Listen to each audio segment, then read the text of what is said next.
With Vince McMahon selling a ton of TKO shares and more, this is Wrestling Rambles. My name is John, and you're watching the Wrestling Report. Before we move on, make sure you subscribe to Wrestling Rambles with notifications on, and don't forget to like the video.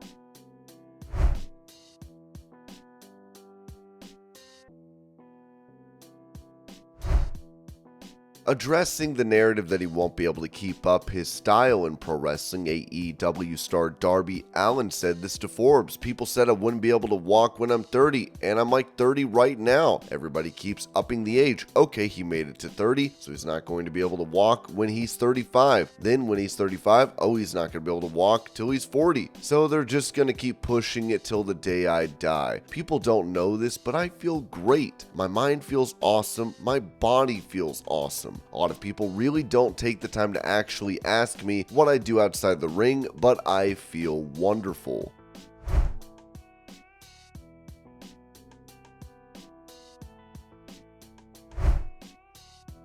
It seems that an Impact Wrestling star will not be seen in the company for some time, as it was reported that Mickie James is no longer listed as an active competitor on the Impact Wrestling website's roster. In speaking with Impact sources, we are told that the relationship between the two sides remains fine, but James is taking what was described to PW Insider as a break from the company. Numerous sources within the company noted that, with her status as a TNA original and a legend for the company, she could return at any time.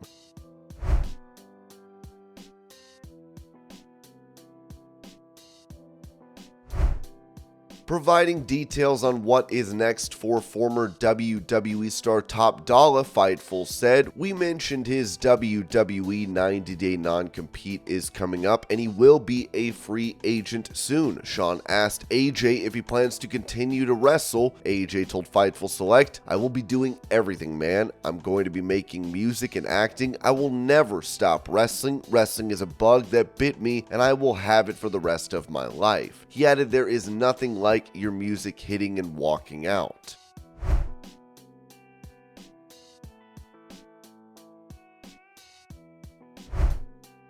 Noting a change in the roster listing of an AEW star, Fightful reported that, "We noted recently that Parker Boudreaux is still with AEW. In the past week, Mogul Embassy Affiliates was removed from his roster listing."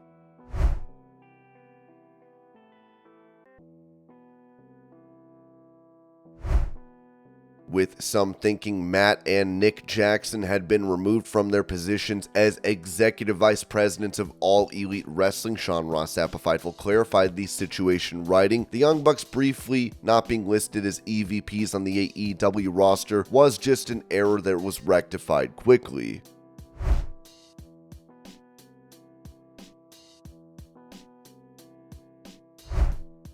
Mentioning WWE's reaction to Zelina Vega's performance throughout the Santos Escobar heel turn on Rey Mysterio, PW Insider said, "There have been quite a few people internally who have raved about Zelina Vega's performance and her emotional work during the Escobar turn on this past Friday's SmackDown. Vega has done some film acting work pre-WWE."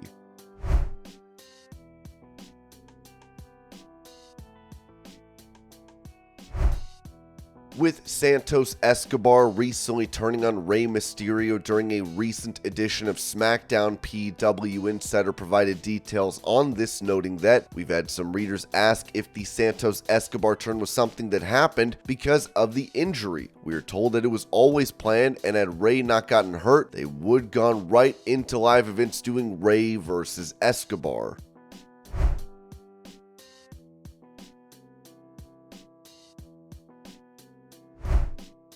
Taking to Instagram, the wife of Randy Orton, Kim, posted a video to celebrate their anniversary, writing, "Yesterday was our 8-year wedding anniversary, and on our way home from dinner, our wedding song played on the radio. Notice the signs, they're always there. Meant to be, forever yours, best friends, happy anniversary. I love you with my whole heart, Randy. Oh, and we needed gas."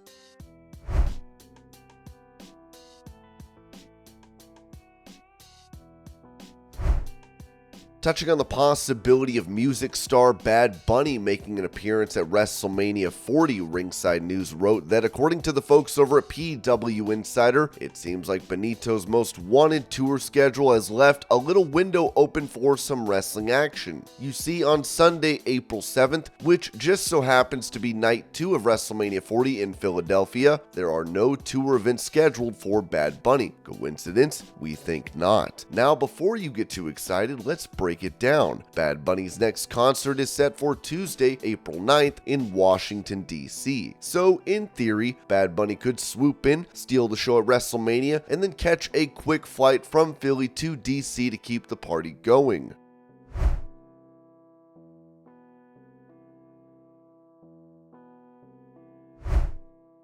Asked what it would mean to win the world title in AEW, Daniel Garcia told the Walk Away to Fight Club, "I mean, the champion is the person who gets to put the company on their back. They're the one who's on every poster, every pay-per-view, every TV show. They make the most money. It would mean a lot for me. This is a contract year for me, so I'm doing everything I can to solidify my next deal where I end up. So I feel like winning the title, it would be the biggest deal in the world for the place that I'm at right now. It would be amazing."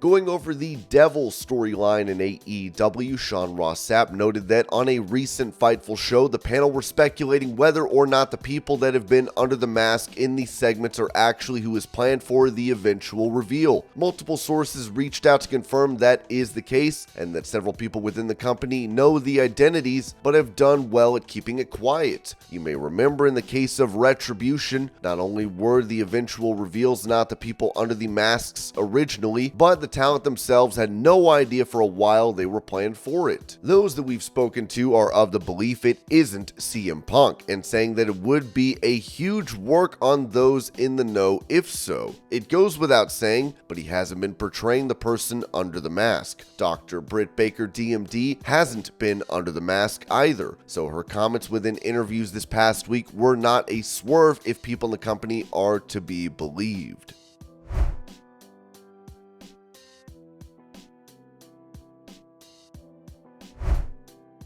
As rumors and reports of Randy Orton returning to WWE continue to swirl, the belief is that he will return to the company prior to Survivor Series and then take part in the War Games match of the event, teaming with Cody Rhodes, Jey Uso, Seth Rollins, and Sami Zayn against the Judgment Day and Drew McIntyre. On Instagram, the WWE account posted Randy Orton delivering an RKO as they wrote, "You just never know when an RKO is going to pop up. Hashtag Survivor Series." This post would be deleted shortly after it was put up, as this could indicate a comeback for the Viper.